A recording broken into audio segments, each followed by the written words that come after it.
Guys, bigyan natin ng follow-up video guys, yung nangyari, ayan yung video na yan guys, oh. Yung reaction video ko, medyo kasi maraming nagagalit at siguro yung iba hindi ganong naintindihan yung gusto kong ipahatid sa reaction video na yon.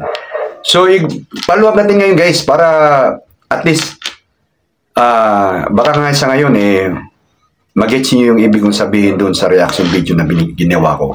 Tara!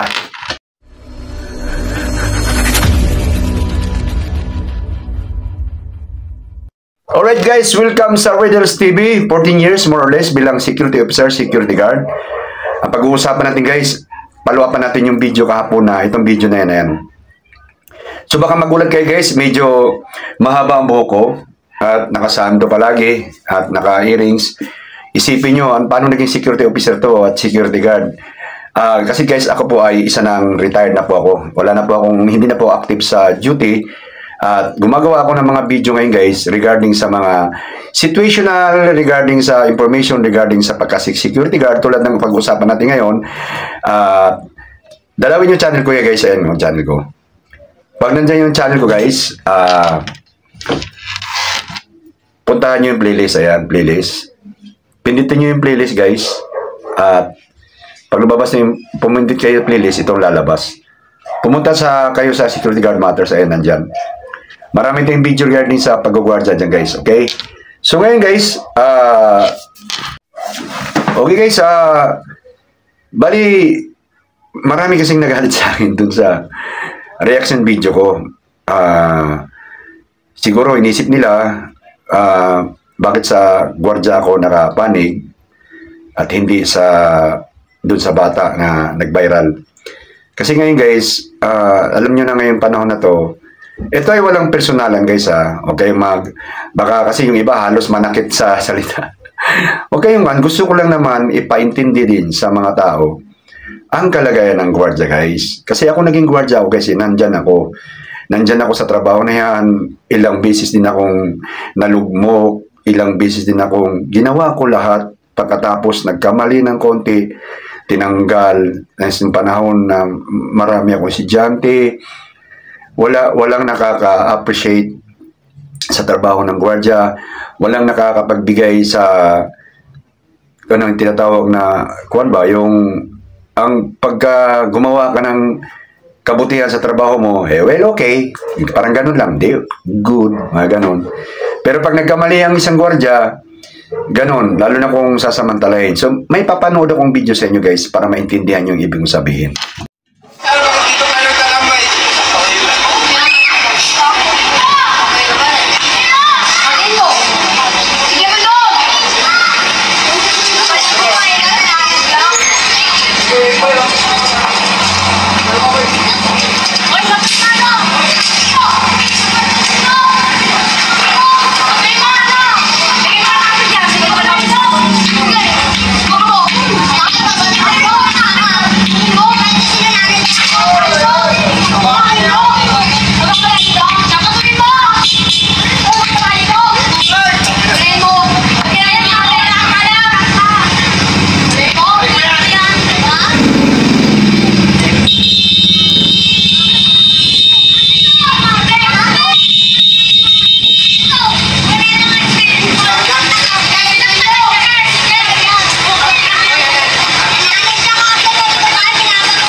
Okay guys, kung hindi tayo nagkakatugma ng pananaw, sana ay huwag niyong personalin.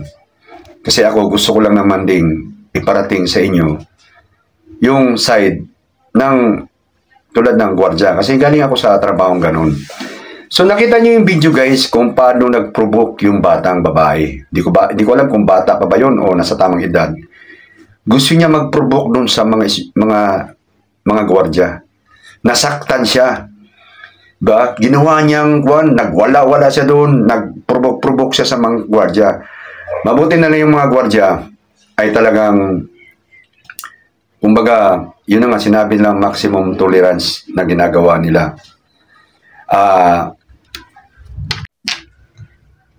Talagang lahat na ng kuwan, pambabastos ng bata, ng babae ay ginawa niya.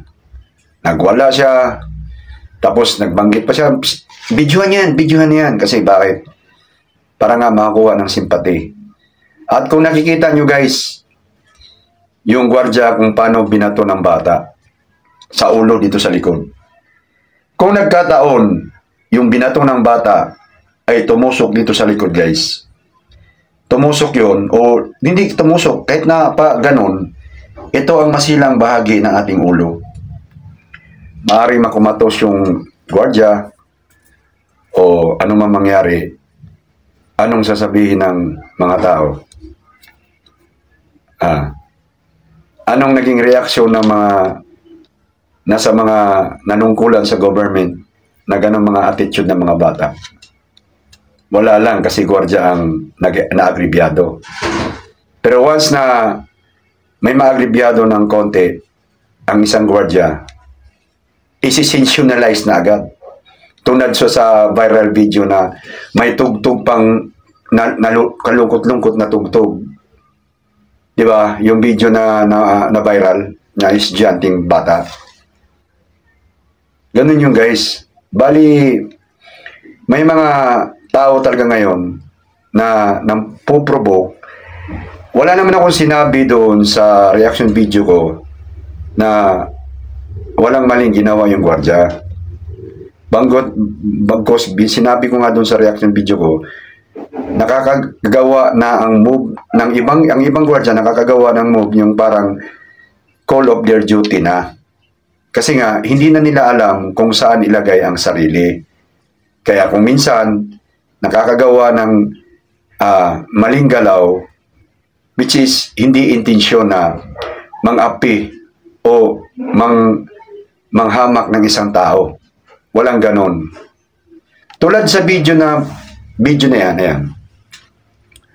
Kung pinapanood nyo yung video na yan, kung gaano binabastos ng mga bata ang trabaho ng mga security guard. Kung ikaw, kamag-anak, asawa, kapatid ng mga gwardiya doon, manggigigil ka na panoorin. Kasi bakit? Sa panahon ngayon, marami talagang nagpapabiktim. Gagawa na may eksena para biktima ka. Di ba marami ngayong mga style na nagpapasagasa, magpapabangga, di ba? Sus, makita ngayon ng mga tao sa paligid na hinit and run, pero sadya pala, biktima na, kaawa-awa na ang datingan. Ganon. So, ang gusto ko lang ikuan na huwag nating masyadong husgahan ang mga taong hindi naman natin alam ang totoong kwento. May nagsabi pa nga sa akin doon sa video ko na ang galing ko raw gumawa ng kwento. Nandun pa raw ako sa pangyayari. Wala ako sa pangyayari. Kaya sabi ko, malamang-lamang. O kaya, ganun ang nangyayari. Kasi bakit? Ako kasi subok ko eh. Halos, ang dami kong napagpuntahan ng mga pwestuhan eh. Halos karakteristik ng mga bulilyaso, problema ng gwardiya, halos na-encounter ko sa aking duty. Kaya alam na alam ko, basang-basa ko na mga diskartihan, yung mga pangyayari. Kaya sabi ko na, malamang ganitong nangyari dyan. Gumanon ako.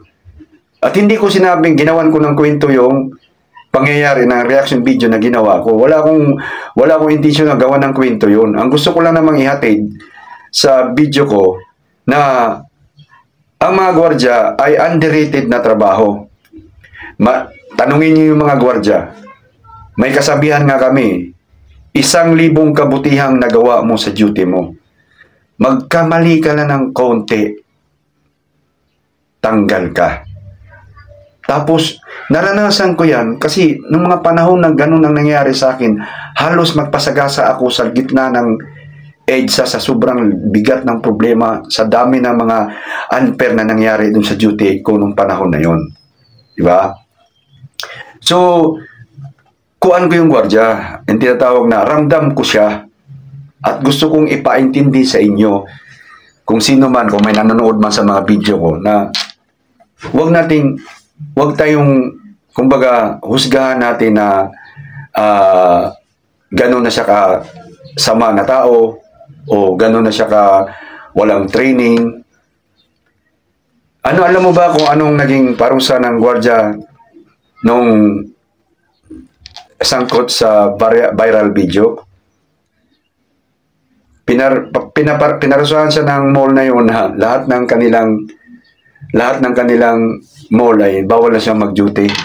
Ganon ka brutal ang parusa na ginawa nila, na hindi man lang sila nagkaroon ng tinatawag na patas na investigation sa pangyayari. Tapos sa Susya naman, mukhang mayroon silang gawa na pwedeng makansila yung kanyang lisensya, at maaring wala daw siyang sapat na tamang handled ng situation. Yun na nga, ang gwardiya ay nasa sala sa init, sala sa lamig. Tulad ng video pinakita ko, ayan, kung kita nyo kung paano binastos siya at pinurubok ng babae, may action ba ang barangay? May action ba ang TV network na mga nag-news? Kawawa naman, ikuan yan, ganon. Mayroon ba? Wala. Dahil ang security guard na trabaho ay parang kwan lang, underrated nga lang.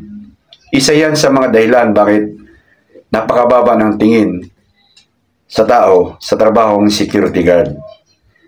Diba? So I hope na sa lahat ng nanood doon sa unang video ko at nag-react ng medyo may halong galit sa puso, sir, ma'am, huwag niyo pong personally ang mga sinasabi ko sa video ko.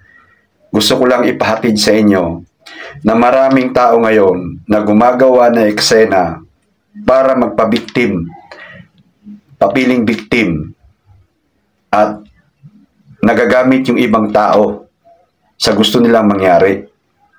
Yung iba pa nga, nagpupurbok-purbok pa. Di ba?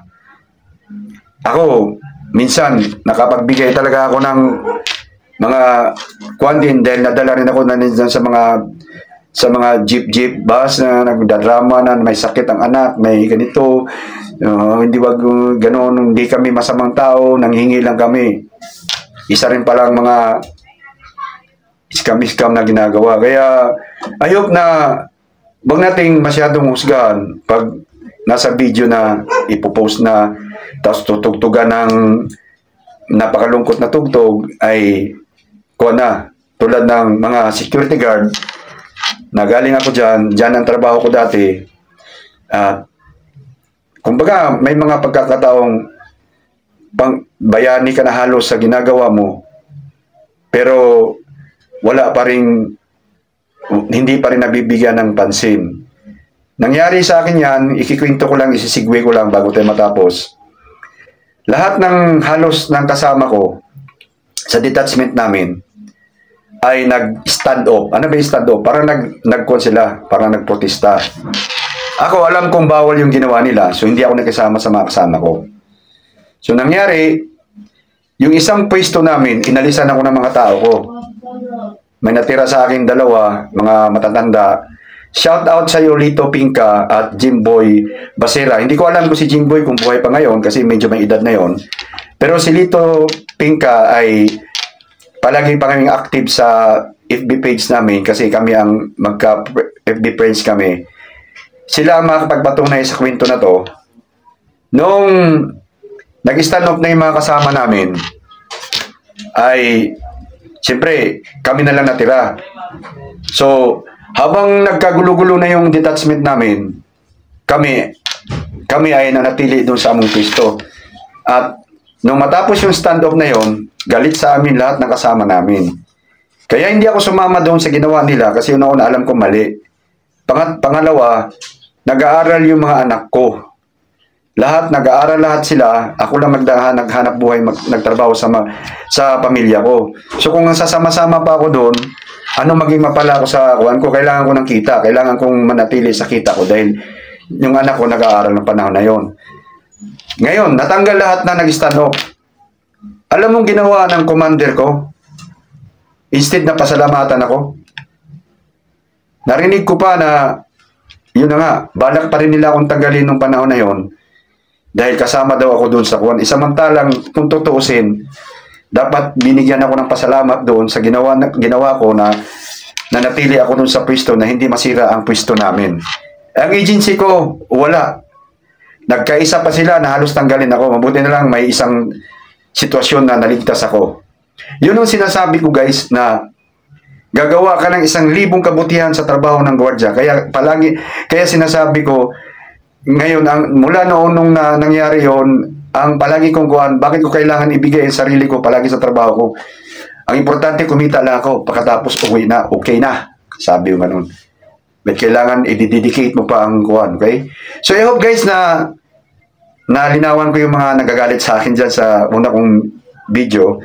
At ito yung personalan, reaction video lang to, at gusto ko lang may pahatid sa inyo ang tamang kaisipan regarding sa pag-security guard. So, paano yan guys? Kita-kita tayo sa video guys. Bye-bye guys. Bye-bye.